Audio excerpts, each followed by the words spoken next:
Good morning, students. This is Kamal Nair here. Today we are going to start a new chapter, solution.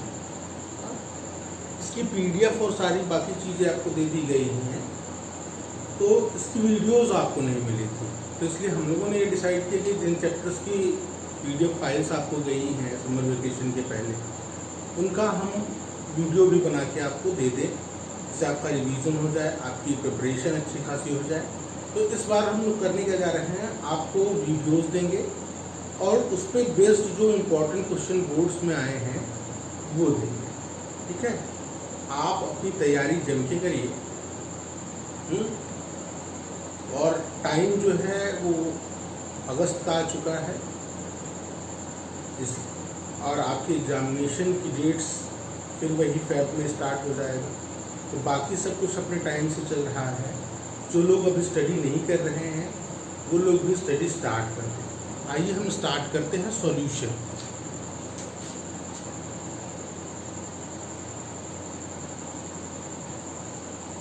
जब solution का नाम हम लोग लेते हैं तो आपके दिमाग में क्या बातें चलती हैं?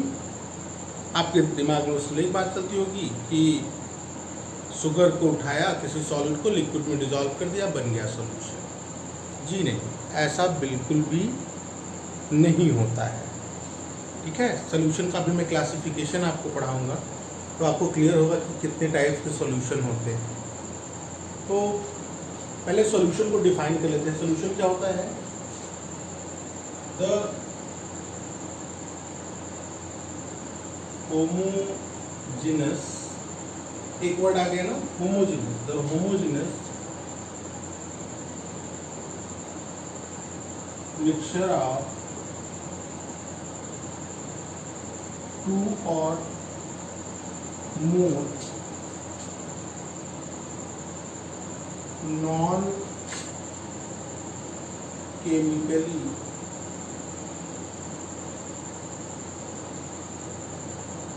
reacting substance is known as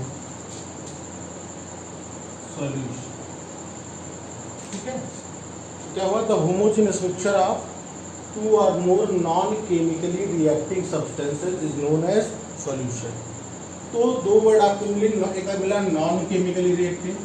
non chemically reacting का मतलब क्या है कि वो न तो सॉल्वेंट जिसमें वो डिसॉल्व किया जा रहा है उसमें, और या खुद एक दूसरे से कोई केमिकल रिएक्शन नहीं करे।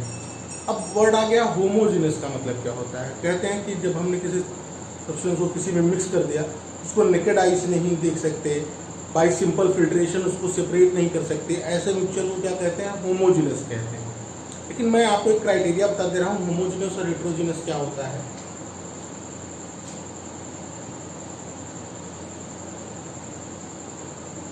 और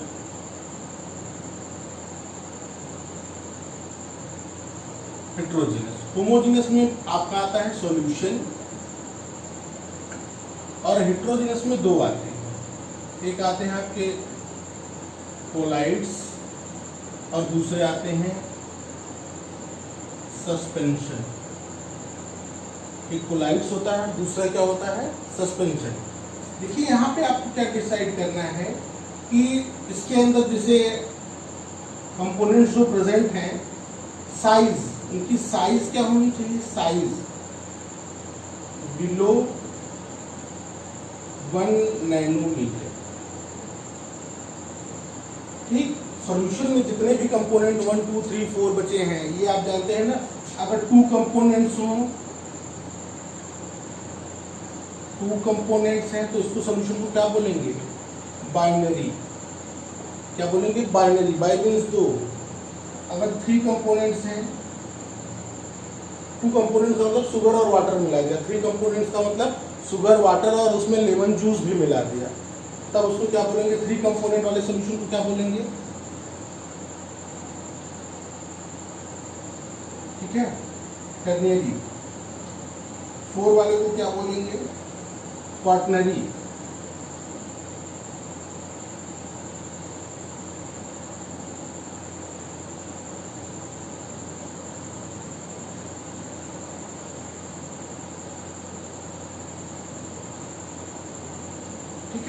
जिसमें 2 कंपोनेंट हैं उनको बाइनरी, जिसमें 3 प्रेजेंट है उनको टर्शियरी, जिनमें 4 प्रेजेंट है उनको क्वार्टरनरी सॉल्यूशन बोलते हैं। हमें यहाँ पे क्या स्टडी करना है? 2 component system, that means binary solution. ठीक है, तो साइज बिलो 1 नैनोमीटर। इसमें सॉल्यूशन में अगर 2 कंपोनेंट हैं तो एक को बोलेंगे हम लोग सॉल्यूट और एक को बोलेंगे सॉल्वेंट ना। अब इसको डिफाइन करता हूँ मैं कि सॉल्यूट और सॉल्वेंट की जो साइज होनी चाहिए, पार्टिकल की साइज होनी चाहिए, वो कितनी होनी चाहिए? बिलो 1 नैनोमीटर होनी चाहिए। तो ऐसे मिक्सचर को क्या कहते हैं? होमोजीनस। ठीक, अगर 1 नैनोमीटर से ज़्यादा हो गया तो किस में चला गया? हेट्रोजीनस में। इसमें क्या होता है? 1 नैनोमीटर टू 1000 नैनोमीटर होता है, और जब 1000 नैनोमीटर से भी ज़्यादा हो जाता है तो उसको हम लोग क्या बोलते हैं? मोर देन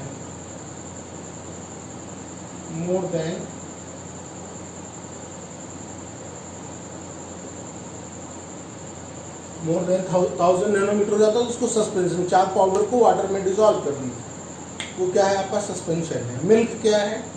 वो आपका कोलाइडल सोल्यूशन है। ठीक, तो इतना फंडा क्लियर हुआ होमोजेनस और हेट्रोजेनस का। अब हम आगे बात करेंगे कि सॉल्यूट क्या होते हैं और सॉल्वेंट क्या होते हैं ना। सॉल्यूट क्या होते हैं और सॉल्वेंट क्या होते हैं। हम आपको इसकी 3 डिफिनेशंस पढ़ाएंगे, याद रखिएगा। आप जिनको नोट करना है वो साथ साथ नोट करते चलें, उनकी प्रॉपर नोट्स भी बन जाएगी। जिनको नोट्स बनाना है वो मेरे साथ नोट करते चलेंगे तो उनको उनकी नोट्स भी बन जाएगी। ठीक है, तो पहला वर्ड आ गया आपका सॉल्यूट और एक है आपका सॉल्वेंट। मैं दोनों साथ में डिफाइन करूं, एंड सॉल्वेंट ना। तो सॉल्यूट क्या होता है? पहली जो डिफिनेशन है, the substance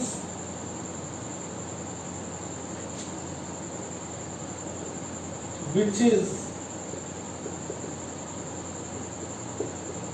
dissolved in solution is known as solute। उसको क्या बोलते हैं? solute बोलते हैं। ठीक, सॉल्वेंट क्या होता है? The substance in which solute is dissolved is known as solvent। इसको क्या बोलते हैं बेटा जी? सॉल्वेंट बोलते हैं। सिंपली सुगर इन वाटर, ये क्या हो गया आपका? सॉल्यूट, और ये क्या हो गया? सॉल्वेंट। ठीक है, शुगर डिजॉल्व होती है किसमें? वाटर में। तो ये आपका एग्जांपल हो गया सॉल्यूट का, और वाटर किसका एग्जांपल हो गया? सॉल्वेंट का। इतना क्लियर? ठीक है, अच्छा, अब एक प्रॉब्लम आ गई। प्रॉब्लम ये आई कि अगर मैं वाटर और एल्कोहल को मिला देता हूं, वाटर प्लस एल्कोहल, ये भी बेटा जी लिक्विड और ये भी लिक्विड। अब कैसे डिसाइड करेंगे कि कौन सॉल्यूट है कौन सॉल्वेंट है? हाँ, ये प्रॉब्लम आ गई ना। तो इसके लिए एक और डिफिनीशन बनी कन्वीनियंट के लिए। इसका मतलब कि ये डिफिनीशन गलत है, ऐसा बिल्कुल नहीं है। कंडीशन आई इसलिए मैंने नेक्स्ट डिफिनीशन की तरफ हम लोग पढ़ रहे हैं। तो इसकी कंडीशन क्या हुई? इसमें क्या कहेंगे? सेकेंड डिफिनीशन है आपकी, the substance which is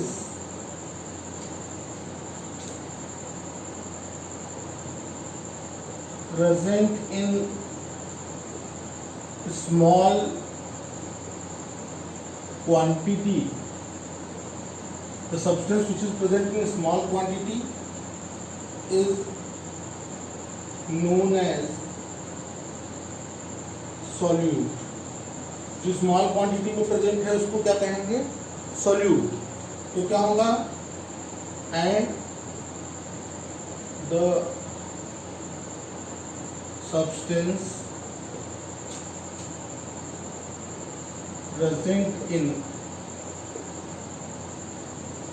large quantity is known as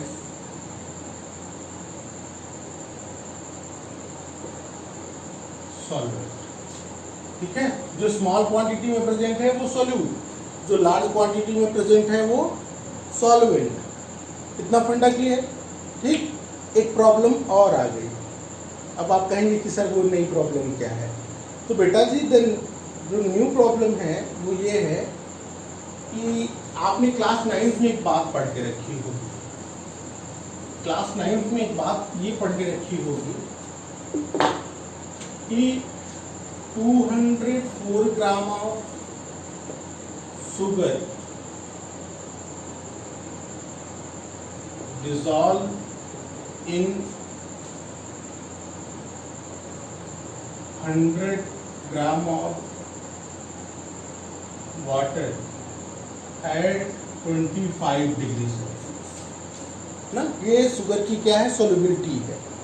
कितना? 204 gram of sugar dissolve in 100 gram of water at 25 degree, sorry 20 degree Celsius. कितने पे?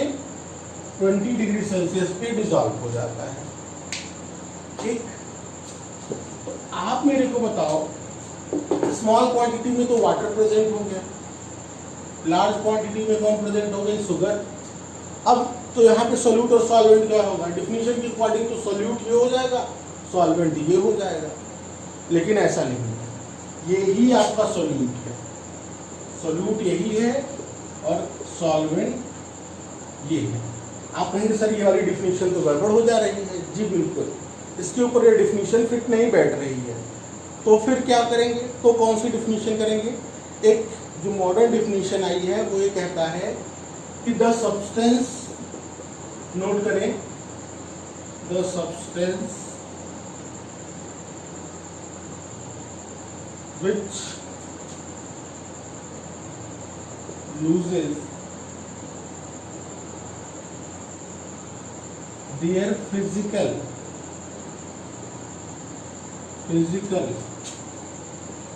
identity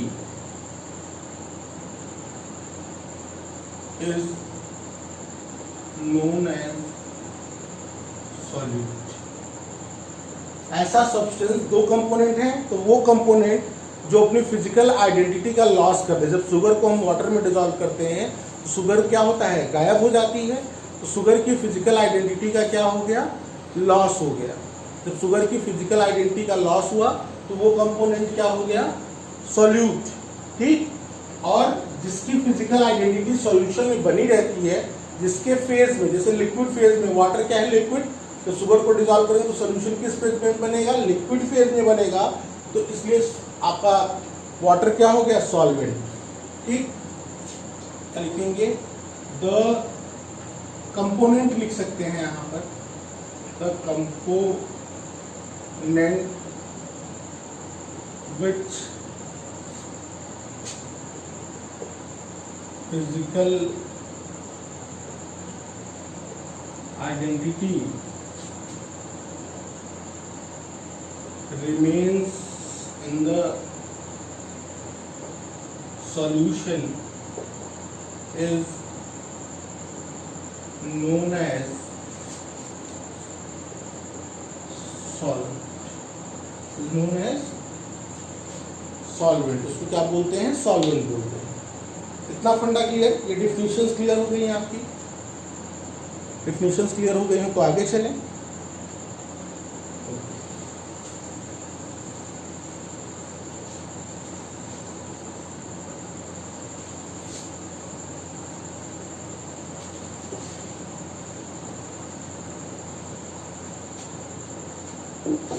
आइए दो चीजें और पढ़ लेते हैं। एक मेरे पास है अनसैचुरेटेड सॉल्यूशन, ठीक है, और दूसरा है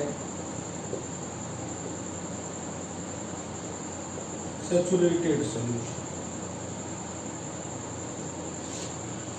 अनसैचुरेटेड सॉल्यूशन क्या है? जिसमें और ज्यादा आप सॉल्वेंट को डालते जाइए और डिसॉल्व होता जाए। मतलब आपने थोड़ा सा सॉल्वेंट डाला, सॉल्यूट डाला और प्रोसेस क्या है? डिसॉल्व हो रहा है। जब तक उसमें डिसॉल्व होता जा रहा है सब्सटेंस कंपोनेंट, उसको हम लोग क्या बोलेंगे? अनसैचुरेटेड सॉल्यूशन बोलेंगे। और जैसे ही डिसॉल्व होना बंद हो जाएगा उसको क्या बोलेंगे? सैचुरेटेड। लेकिन एक बात याद रखिएगा, यहाँ पर आपको टेम्परेचर फिक्स रखना है। क्या फिक्स रखना है? टेम्परेचर आपको फिक्स रखना है। ठीक, ओके। अनसैचुरेटेड की डिफिनीशन क्या होगा? The solution in which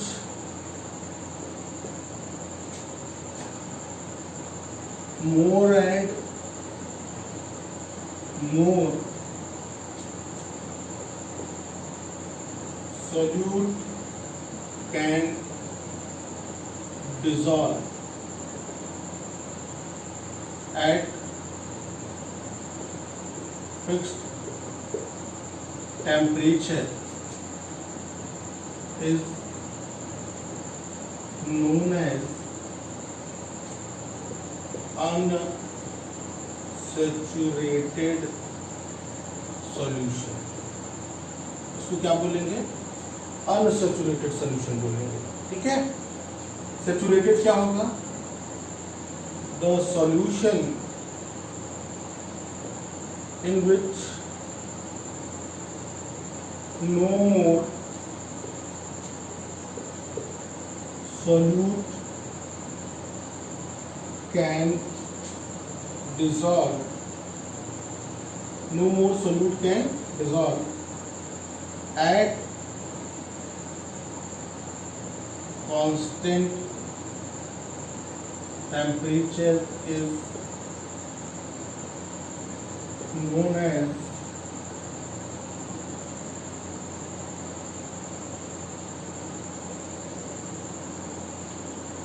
saturated solution. ठीक है, इतना फंडा क्लियर? अब एक क्वेश्चन मैं दे रहा हूं, आप मेरे को बताएंगे what is the effect of temperature on the saturated solution. अगर सैचुरेटेड सॉल्यूशन का टेम्परेचर मैं इंक्रीज कर देता हूं तो क्या इफेक्ट पड़ेगा? ठीक है, तो किसी सैचुरेटेड सॉल्यूशन का अगर टेम्परेचर मैं इंक्रीज कर देता हूं तो जानते हैं क्या होगा? The saturated solution changes into unsaturated solution. Saturated solution किसमें चेंज हो जाएगा? अनसैचुरेटेड सॉल्यूशन में चेंज हो जाएगा। यहाँ तक का आपका क्लियर हो गया। ठीक है, अब हम लोग करेंगे क्लासिफिकेशन ऑफ सॉल्यूशन। क्या करेंगे? क्लासिफिकेशन। क्लासिफिकेशन किसके ऊपर बेस्ड है? ठीक है, जो यहाँ पे सोल्यूट और सॉल्वेंट प्रेजेंट है ना, सोल्यूट और सॉल्वेंट, उनकी फिजिकल स्टेट के ऊपर क्लासिफिकेशन करने जा रहे हैं। तो सैचुरेशन कई बेसिस पे क्लासिफिकेशन किया जाता है, तो हम लोग किसके ऊपर करने जा रहे हैं? Physical state of solute and solvent.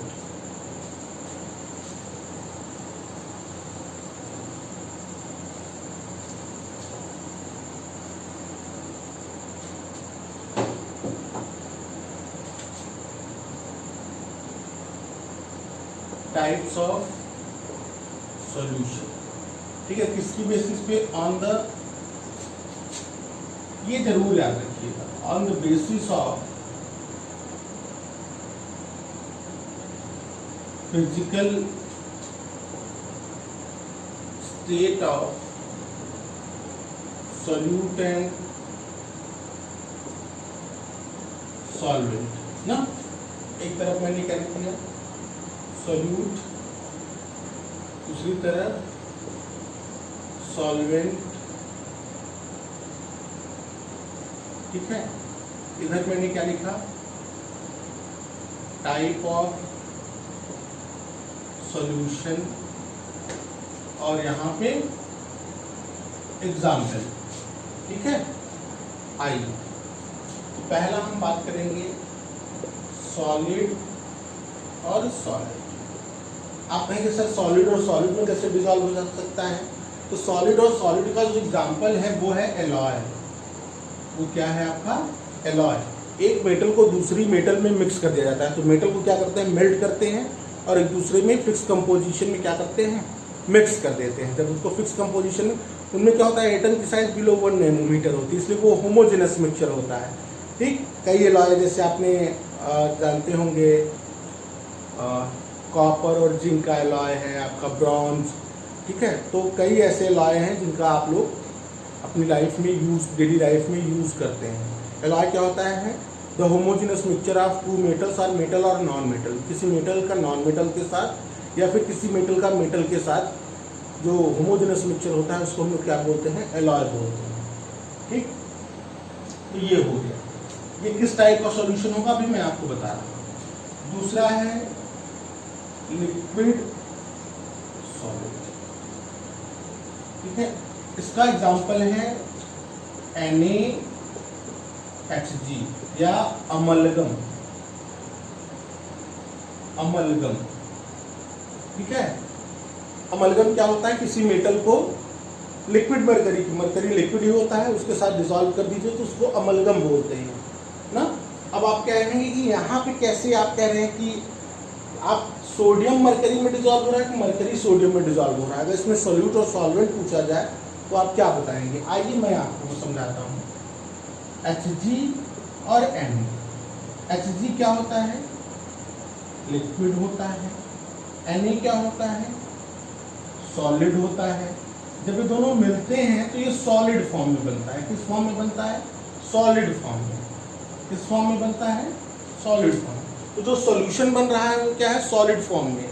तो सॉल्वेंट कौन होगा, Na, जिसकी फिजिकल आइडेंटिटी रिमेन रहेगी, और लिक्विड ये क्या हो रहा है, डिसॉल्व हो जा रहा है। तो यहाँ पर मरकरी किस में डिसॉल्व हो जा रहा है, सॉलिड सोडियम में। हाँ, तो जो आपका सॉल्यूशन बन रहा है वो कैसा बन रहा है, सॉलिड बन रहा है। इसलिए यहाँ पे मरकरी क्या है, मरकरी क्या है जी, सॉल्यूट है, और सोडियम क्या है, सॉल्वेंट है। ठीक, थर्ड है आपका गैस सॉलिड। ठीक, ये जो तीनों हैं, इन तीनों को हम लोग बोलते हैं सॉलिड सॉल्यूशन।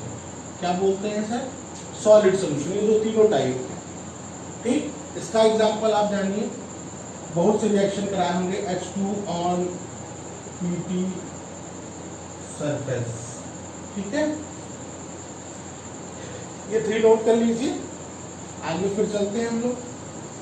ये याद रखिएगा, अमलगम वाला क्वेश्चन आएगा। नेक्स्ट है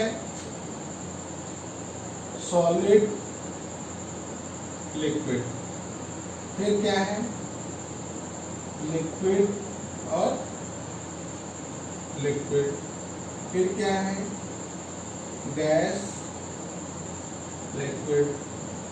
इनसे तो आपका पहले से इंट्रोडक्शन है। सॉलिड लिक्विड, ये सारे किस फॉर्म के सॉल्यूशन हैं, लिक्विड। किस फॉर्म के सॉल्यूशन है, लिक्विड टाइप के सॉल्यूशन है। तो सॉलिड लिक्विड क्या होगा, एग्जांपल हम तो चेंज नहीं करने से रहे, sugar plus water. Liquid liquid में alcohol plus water. Gas liquid में एयर इन वाटर। ठीक, आप जानते हैं ना गैसेस डिसॉल्व होती हैं वाटर के अंदर। हाँ, जैसे आप कोल्ड ड्रिंक पीते हैं तो उसमें कार्बन डाइऑक्साइड डिसॉल्व होती है। ये 2 टाइप्स हो गए। अब मैं चलूंगा थर्ड टाइप के ऊपर ना, इसको इरेज करूं मैं, नोट कर लिया हो आपने।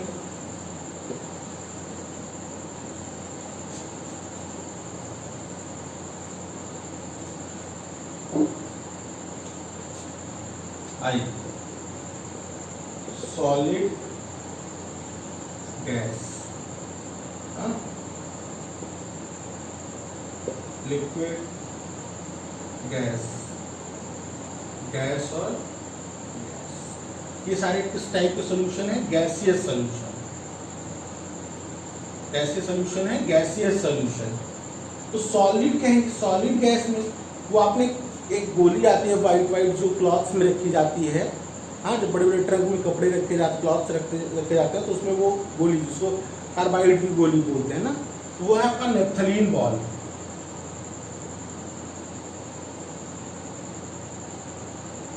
इन एयर, या आपके एनसीईआरटी में एग्जांपल दिया है इन N2, ठीक है।